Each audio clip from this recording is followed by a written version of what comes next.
जी दोस्तों, जितने भी भाई लूसेंट का टॉपिक नंबर 67 यानी 67 देख लिए हैं, तो ये टॉपिक नंबर 68 होने वाला है यानी 68।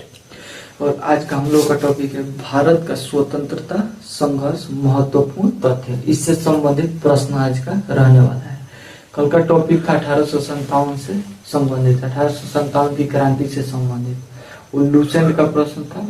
और लूसेंट का प्रश्न 100% किसी न किसी एग्जाम में पूछा जाता है, क्योंकि उस प्रश्न को वैसा ही जो है कि उसमें लिखा जाता है। एक एक टॉपिक को उसमें ध्यान करके लिखा गया है।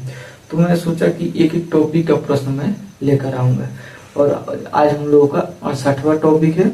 आज का पहला प्रश्न है, पहला अंग्रेज विरोधी संघर्ष सन्यासियों के द्वारा शुरू किया गया था। बोल रहा है कि पहला अंग्रेज विरोधी संघर्ष सन्यासियों के द्वारा शुरू किया गया था।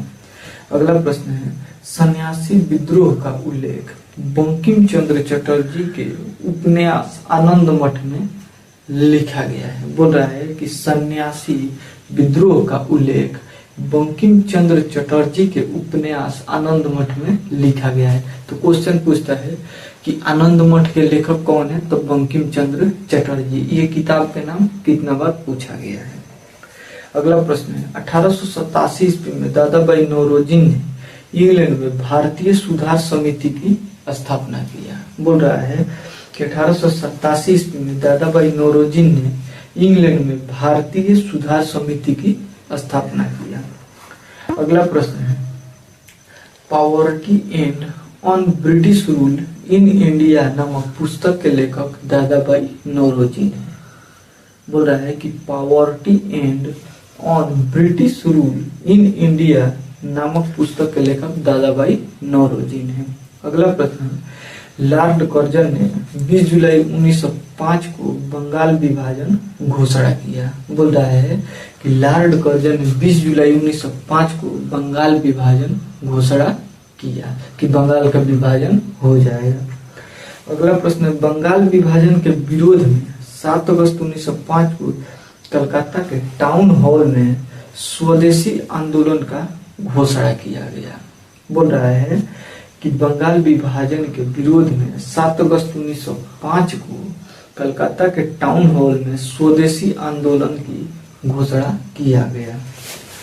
अगला प्रश्न है, बंगाल विभाजन 16 अक्टूबर 1905 को प्रभावी हुआ। इस दिन पूरे बंगाल में शोक दिवस मनाया गया। बोल रहा है कि बंगाल विभाजन 16 अक्टूबर 1905 को प्रभावी हुआ। इस दिन पूरे बंगाल में शोक दिवस मनाया गया। अगला प्रश्न है, स्वदेशी आंदोलन में वंदे मातरम, स्वदेशी आंदोलन में वंदे मातरम, विभाजन नहीं चाहिए, बंगाल एक है, ऐसे अनेक नारा लगाया गया था। तो ये जो है कि कुछ इसमें का प्रसिद्ध नारा था, वंदे मातरम, विभाजन नहीं चाहिए और बंगाल एक है। ये जो 3 नारा था ये प्रसिद्ध नारा था।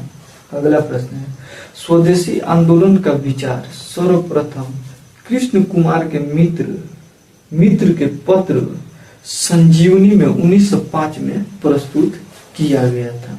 बोल रहा है कि स्वदेशी आंदोलन का विचार सर्वप्रथम कृष्ण कुमार के मित्र के पत्र में संजीवनी में 1905 में प्रस्तुत किया गया था स्वदेशी आंदोलन के बारे में। अगला प्रश्न हम लोग देखते हैं।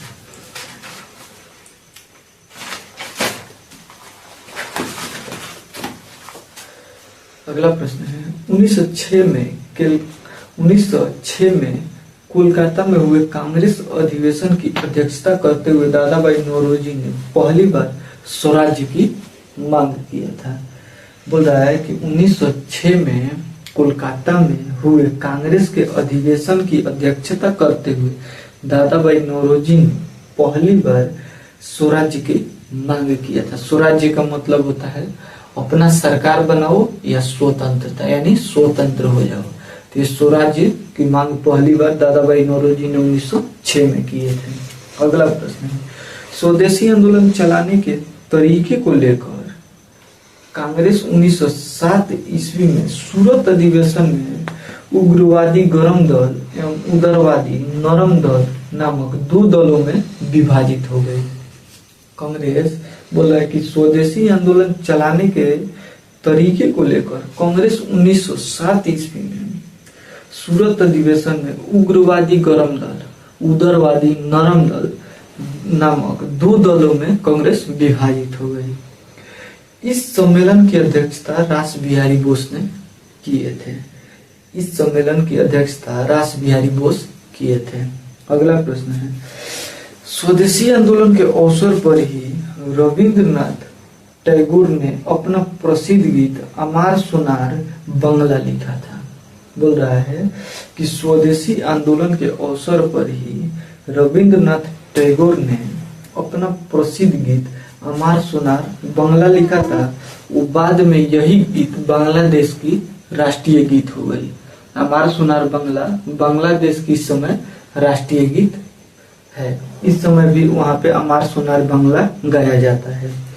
तो ये रहा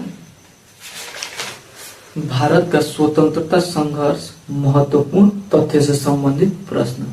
तो ऐसे प्रश्नों के लिए हमारे चैनल को सब्सक्राइब जरूर कीजिएगा और इस वीडियो को ज्यादा से ज्यादा शेयर कीजिएगा। मिलेंगे नेक्स्ट वीडियो में, तब तक के लिए जय हिंद।